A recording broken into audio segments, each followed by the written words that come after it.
నమస్కారం. ముందుగా అలవేలు 2010 విద్యా పరిమళానికి స్వాగతం. విద్యార్థులందరికీ శుభోదయం. ఈరోజు మనం ఈ ఆన్లైన్ క్లాస్లో 10th క్లాస్ కాంపోజిట్ తెలుగు మాతృభావనలో పాఠ్యాంశాన్ని మనం ప్రారంభించుకుందాం. దాంట్లో మొదటి పద్యం గురించి ఈరోజు విశ్లేషణ చేద్దాం.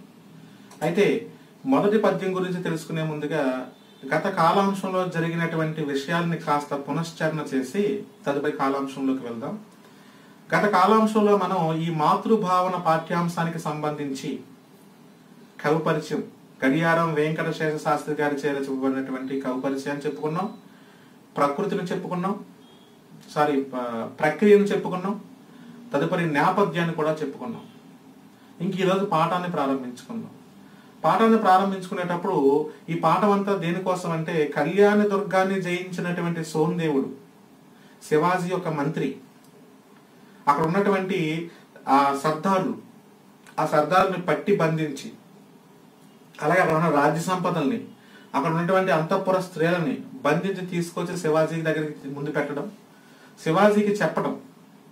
అయితే విన్నటువంటి శివాజీ మొదటి రెండు విషయాలకి సంతోషపడిన పరస్త్రీల పట్ల తల్లి భావము, సోదర భావము, గౌరవ భావము ఉన్నటువంటి శివాజీకి ఈ రాణీవాస స్త్రీలను తీసుకురావడం, సోమదేవుడు తీసుకురావడం నచ్చలేదు.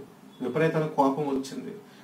ఆ కోపంతో సోమదేవుడు చేసినటువంటి తప్పుని మందలిస్తూ అంతఃపుర స్త్రీలకు జరిగినటువంటి అమర్యాద, ఆ అగౌరవానికి చింతిస్తూ వారి గౌరవ భావం కలిగించేటువంటి విధంగా ఏ నిర్ణయం తీసుకున్నాడు అనేటువంటిదే ఈ పాఠం. ఈ లెసన్ అంతా రెండే కాన్సెప్ట్స్. ఈ లెసన్ అంతా కూడా రెండు విషయాలు ఉంటాయి. ఒకటి, తప్పు చేసినటువంటి సోమదేవుణ్ణి ఒక రాజు స్థానంలో ఉండి ఏ విధంగా మందలించాడు. రెండు, అమర్యాద కలిగినటువంటి కళ్యాణ దుర్గం యొక్క అంతఃపుర స్త్రీలకి అవమానం కలిగినటువంటి, అమర్యాద కలిగినటువంటి వారికి ఏ విధంగా మర్యాద కలిగించేటువంటి విధంగా నిర్ణయాన్ని తీసుకున్నాడు. ఈ రెండు విషయాలు ఈ పాఠంలో ఉంటాయి. సరే, ఈ విషయాలు సోమదేవుడు చెప్పగానే శివాజీ ఎలా రియాక్ట్ అయ్యాడు, ఎలా మాట్లాడుతున్నాడు అనేటువంటిది మనకి టెక్స్ట్ బుక్ లో 3వ పేజీలో మొదటి పద్యంతో పాఠం ప్రారంభమవుతుంది. సోమదేవుడితో శివాజీ మాట్లాడుతున్నాడు. ఏం మాట్లాడుతున్నాడు అనేటువంటిది మొదటి పద్యాన్ని చూడండి. నేను చదువుతాను, మీరు విని ఫాలో అయ్యే ప్రయత్నం చేయండి. రైట్. ఏమి యొక్క రాణీవాసము పుణ్యావాసమును తెచ్చినావా, ఏ హైందవుడైనా ఈ గతి అమర్యాదను ప్రవర్తించునే, మా ఆజ్ఞను గమనింపవో జయ మధోన్మాదంబునన్ రేగి, నీ ఆయుఃసూత్రము నీవే త్రుంచుకొదో ఔద్ధత్యము ఓర్వంజుమి.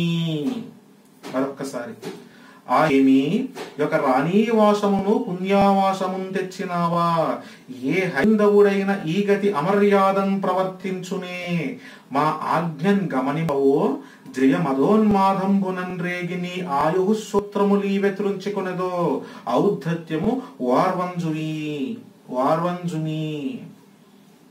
అంటే కొంచెం కోపావేశంలో మాట్లాడుతున్నాడు. కానీ ఈ పద్యం యొక్క గొప్పతనం ఏంటంటే మనిషిని అత్యంత ప్రమాదానికి గురి చేసేటువంటివి, మనిషి యొక్క సంస్కారాలని దిగదార్చేటువంటివి రెండే ఉంటాయట. ఒకటి, విజయం వల్ల వచ్చిన గర్వంలో ఆలోచన సంస్కారం లేకపోతే అది వేరే దారికి తీసేస్తుంది, తప్పుడు దారికి తీసేస్తుంది. రెండు, కోపంలో మనిషి విచక్షణ కోల్పోతే. విజయం గర్వం వస్తుంది. విజయం వచ్చినప్పుడు గర్వం రాకుండా గర్వంలో విచక్షణ కోల్పోకూడదు, కోపంలో విచక్షణ కోల్పోకూడదు. రెండూ కోల్పోతే ఎంత ప్రమాదమో. ఇప్పుడు ఆల్రెడీ మొదలు జరిగిపోయింది ప్రమాదం. విజయం వల్ల గర్వం వచ్చింది ఎవరికి? సోమదేవుడికి. ఆ గర్వం వల్ల రాణీవాస స్త్రీలను తీసుకొచ్చేసాడు. అందువల్ల విచక్షణ కోల్పోవడం అక్కడ తప్పు జరిగింది. మరి అదే తప్పు శివాజీ చేయకూడదు కదా. ఆ తప్పు మీద శివాజీకి కోపం వచ్చింది. ఆ కోపంతో ఎలా మాట్లాడుతున్నాడు? ఒక కోపం వచ్చినప్పుడు, ఎదుటివాడు ఒక తప్పు చేసినప్పుడు, వాడు తప్పు అని తెలిసినప్పుడు వాడితో మనం ఎలా మాట్లాడాలి, వాడిని ఎలా మందలించాలి, శివాజీని చూసి నేర్చుకోవచ్చు. ఏమంటున్నాడు? ఏమి ఒక రాణీవాసమును పుణ్యావాసం తెచ్చినావా, ఏ హైందవుడైన ఈ గతి అమర్యాదను ప్రవర్తించునే, జయ మధోన్మాదంబునన్ రేగి, మా ఆజ్ఞను గమనింపవో జయ మధోన్మాదంబునన్ రేగి. ఏంటి? ఏమి ఏంటంటున్నావు? ఆశ్చర్యంతో మాట్లాడుతున్నారు, కొంచెం కోపం ఆశ్చర్యం రెండు కూడా. ఏంటి రాణివా స్త్రీలను తీసుకొచ్చేసావా, స్త్రీలను బంధిని తీసుకొచ్చి అదంతా గొప్ప విషయం అనుకుంటున్నావా? అసలు స్త్రీలంటే ఏమనుకుంటున్నావు నువ్వు? స్త్రీల పట్ల నీ భావన ఏంటి?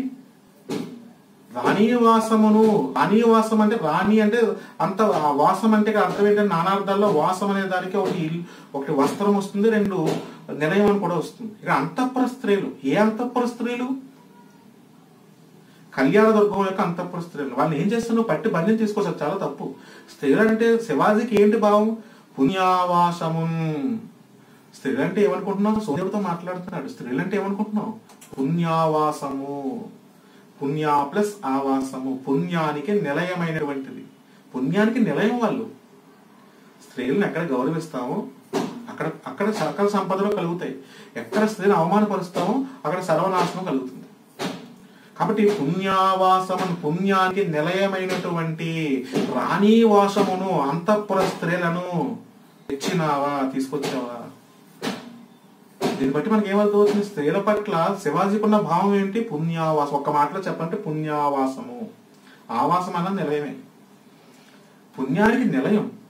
అలాంటి రాణీవాస స్త్రీలని, అంతఃపుర స్త్రీలని నువ్వేం చేస్తావు? తెచ్చినావా, తీసుకొచ్చావా? ఏ హైందవుడైనా ఈ గతి అమర్యాదను ప్రవర్తించునే. ఏ హైందవుడైనా, హైందవుడు అంటే ఏ భారతీయుడైనా సరే, హైందవుడు అనే పదానికి అర్థం ఏంటంటే భారతీయుడని చెప్పుకోవచ్చు, హిందువు. ఏ హిందువైనా సరే ఈ గతి, ఏ గతి, గతి అనే పదానికి అర్థం ఏంటంటే ఈ విధంగా. ఏ విధంగా? సోదేవుడు చేశారు చూసారు, ఆ విధంగా. పట్టి బంధిని తీసుకొచ్చారు చూసారు, ఆ విధంగా. ఈ గతిని, ఈ విధంగా. అమర్యాదన్, ఆ గతి ఎలాంటిది? అమర్యాదన్. అమర్యాదన్ అంటే మర్యాద లేకుండా, మర్యాద లేకుండా ప్రవర్తించునే. ప్రవర్తిస్తారు ఎవరన్నా? ఎందుకంటే భారతీయులు స్త్రీలను గౌరవిస్తాం, స్త్రీలను పూజిస్తాం, దేవతా స్వరూపం కింద చూస్తాం. అందుకే భారతదేశాన్ని భరత మాత అనే ఒక స్త్రీమూర్తితో మనం పోల్చుకున్నాం. ప్రపంచ దేశాల్లో దేనికి ఉండదు, ఒక్క భారతదేశాన్ని భరత మాత అంటాం. ఇక్కడ స్త్రీకి అంత గొప్ప విశిష్టత ఉన్నది. అలాంటి విశిష్టత ఉన్నటువంటి స్త్రీకి వాళ్ళంతా కూడా ఏంటంటే పుణ్యావాస, పుణ్యానికి నిలయం వాళ్ళు. అలాంటి పుణ్యానికి నిలయమైనటువంటి స్త్రీలను, ఏ స్త్రీలను? రాణీవాసాన్ని, అంతఃపుర స్త్రీలని నువ్వు తెచ్చినావు. ఈ గతి మంచిది కాదు. ఆ అమర్యాదను, మర్యాద లేకుండా తీసుకొచ్చావు. కానీ ఒక్కటి, అలా తీసుకొచ్చే ముందు, ఆ పని చేసే ముందు మా ఆజ్ఞని గమనింపవో, మూడో లైన్లో ఉంటుంది, మా ఆజ్ఞని గమనింపవో. మా ఆజ్ఞ గుర్తించాలి కదా. అసలు శివాజీ యొక్క ఆజ్ఞ ఏంటి? కళ్యాణ దుర్గాన్ని జయించమన్నాడు. రాణివాస్తులు తీసుకొచ్చామన్నాడు. తీసుకొస్తే తీసుకురావచ్చు, ఇలా తీసుకురాకూడదు. అమర్యాదతో తీసుకురాకూడదు, మర్యాద లేకుండా తీసుకురాకూడదు. ఇది సరైన విధానం కాదు. కాబట్టి తీసుకొచ్చే ముందు ఒక్కసారి మా ఆజ్ఞ గమనింపవో. మా ఆజ్ఞను గమనించలేదా? గుర్తించుకోలేదా? అవునులే, ఎందుకు చేస్తావు? జయ మదోన్మాదంబునన్ రేగి, జయ మదోన్మాదంబునన్ రేగి. ఇది సోమదేవుడి యొక్క తప్పును అలా పట్టుకోవాలి. మనిషిని ఎప్పుడు కూడా తప్పు పట్టకూడదు. మనిషి చేసిన తప్పును తప్పు పట్టాలి. నీ తప్పు ఏంటో తెలుసు, ఇలా ప్రవర్తించడానికి కారణం ఏంటో తెలుసా? ఇది ఈ పద్యంలో ఆయువు పట్టిది, శివాజీ సంస్కారం ఇది. నువ్వెంత చేయడానికి కారణం ఏంటో తెలుసా? ఏంటి? జయ మదోన్మాదంబునన్. జయ, గెలవటం వలన. ఏం గెలవటం వలన? కళ్యాణ దుర్గాన్ని గెలవటం వలన. ఏమొస్తుంది? మదోన్మాదము, మద ప్లస్ ఉన్మాదము, గర్వం వచ్చింది. గర్వం అనేటువంటి మత్తులో ప్రవర్తించు. గెలిచో మంచిదే. కళ్యాణ దుర్గాన్ని జయించటం వల్ల గర్వం వచ్చి, ఆ గర్వం అనే మత్తులో నీకు మా ఆజ్ఞ గమనించలేదు, నువ్వు ఏమీ గుర్తించలేదు, తీసుకొచ్చావంతే. ఇలా చేయటం వల్ల నువ్వు రెండు తప్పులు జరిగినాయి. ఏంటో తెలుసా? ఒకటి, మా ఆజ్ఞని గమనించలేదు నువ్వు కళ్యాణ దుర్గాన్ని జయించడం వలన, దాని వల్ల వచ్చిన గర్వం వలన, గర్వం అనే మత్తులో నువ్వు చెలరేగి రెచ్చిపోయి ఈ అంతఃపుర స్త్రీలను పట్టి బంధించి తీసుకురావడం వల్ల ఒకటి ఏం జరిగింది తెలుసా? మా ఆజ్ఞని గమనించకపోవటం వల్ల శివాజీకి ఒక మచ్చ తీసుకొచ్చినవాడు అయ్యో, నా మంత్రి అయ్యుండి. రెండోది ఏంటో తెలుసా? నీ ఆయుషోత్రము నీవే త్రుంచుకొనుదో. నిన్ను ఇప్పుడు నేనేం శిక్షించక్కర్లేదు, నీకేం పనిష్మెంట్ ఇవ్వక్కర్లేదు. నీ పనిష్మెంట్ నువ్వే చేసేసుకున్నావు, నీ శిక్ష నువ్వే చేసుకున్నావు. ఏంటి?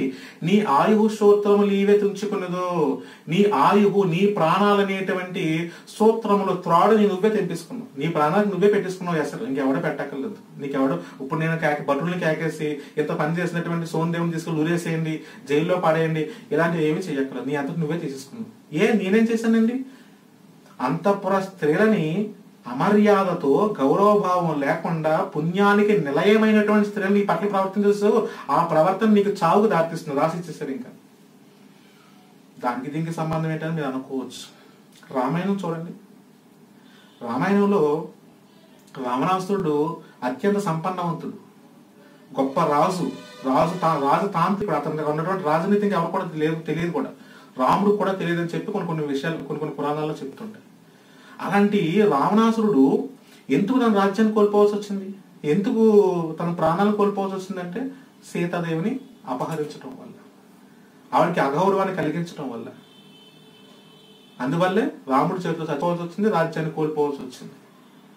స్త్రీ పట్ల గౌరవభావం ఉన్నటువంటి విభీషణుడికి లంకా రాజ్యానికి అధిపతి అవ్వాల్సి వచ్చింది. కాబట్టి స్త్రీని ఎవడైతే అగౌరవపరుస్తాడో, అవమానం కలిగించేలా చూస్తాడో, వాడు ఖచ్చితంగా వాడి ప్రాణాలు వాడే తీసుకున్నట్టు అవుతుంది. కాబట్టి ఇప్పుడు నీ ఆయువు సూత్రములు ఇవే తుంచుకున్నదో, స్త్రీలని గౌరవించాలి, లేకపోతే వాడి ప్రాణాలు వాడే తీసుకుంటూ అవుతుంది. ఏదేమైనప్పుడు కూడా ఈ ఔద్ధత్యము వార్వంజుమి, ఈ ఔద్ధత్యము, ఈ తెగింపు చర్యను చూసావు నేను సహించలేకపోతున్నానయ్యా, నేను తట్టుకోలేకపోతున్నా, కోపం వచ్చేస్తుంది. నువ్వు చేసినటువంటి పని నాకు విపరీత ఔద్ధత్యం అంటే ఈ తెగింపు, నువ్వు చేసినటువంటి దుశ్చర్య ఏదైతే ఉందో, నేను వార్వంజు నేను సహించలేకపోతున్నా, నాకు విపరీతమైన కోపం వచ్చేస్తుంది, ఇంకా విపరీతమైన కోపంలోకి వెళ్ళిపోతున్నాడు.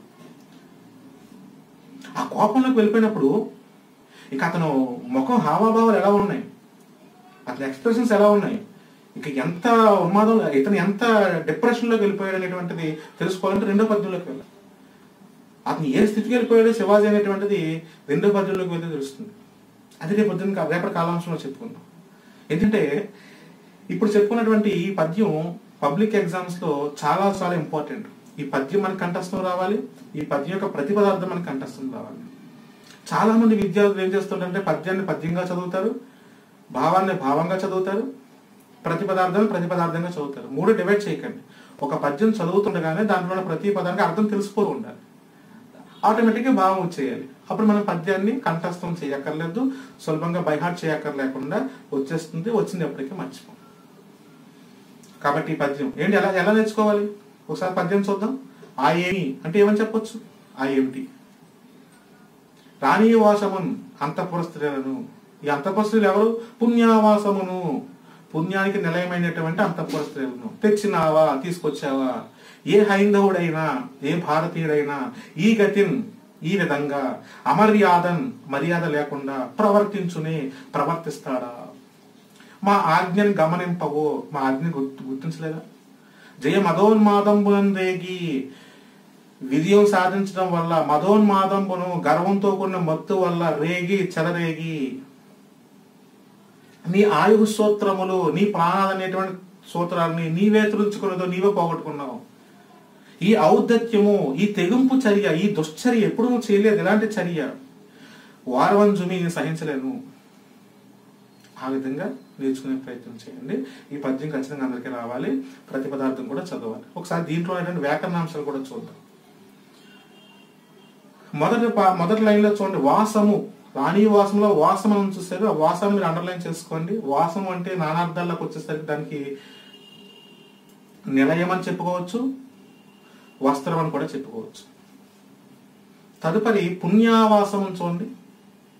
పుణ్యావాసాన్ని అండర్లైన్ చేయండి. పుణ్యావాసాన్ని అండర్లైన్ చేసిన రన్నింగ్ నోట్స్ లో రాసుకోవాలి ఇవన్నీ కూడా. పుణ్యావాసానికి పదానికి ఏంటి వెతికండి? పుణ్యా ప్లస్ ఆవాసము, పుణ్యా ప్లస్ ఆవాసము. అర్థం ఏంటి? పుణ్యానికి నిలయం. సంధి ఏంటి? సవర్ణ దీర్ఘ సంధి, సవర్ణ దీర్ఘ సంధి. ఇక రెండో లైన్ చూడండి, అమర్యాద అనే పదాన్ని అండర్లైన్ చేసుకోండి. దానికి అర్థం ఏంటంటే మర్యాద లేకుండా. అది నై తత్పురుష సమాసం కింద రాసుకోండి. నై తత్పురుష సమాసం కింద రాసుకోవాలి. ఓకేనా? తదుపరి 3వ లైన్లో ఆజ్ఞ అని చూసారు. ఆజ్ఞ అనేటువంటి పదం కింద అండర్లైన్ చేసుకోండి. ఆజ్ఞ అనే పదం ఏంటంటే అది ప్రకృతి పదం. దానికి వికృతి ఏంటంటే ఆనా, అది ఆనా. ఓకేనా? తర్వాత మదోన్మాదంబు అండర్లైన్ చేసుకోండి. మదా ప్లస్ ఉన్మాదము గుణసంధి. మదా ప్లస్ ఉన్మాదము వేసంది గుణసంధి. అంతే. ఈ అండర్లైన్ చేసుకోండి, నోట్ చేసుకోండి, చక్కగా కంఠస్థం చేయండి. రేపటికి పద్యం ప్రతిపాదన నేర్చుకోండి. రేపు ఇంకా అతను సహించలేంటున్నాడు కదా, ఇంకా అతను శివాజీ ఏ స్థితిలో అనేటువంటి విషయం రేపటికి ఆలోచనలో చూద్దాం. ఇక్కడితో సంపూర్ణం చేసుకోవచ్చు.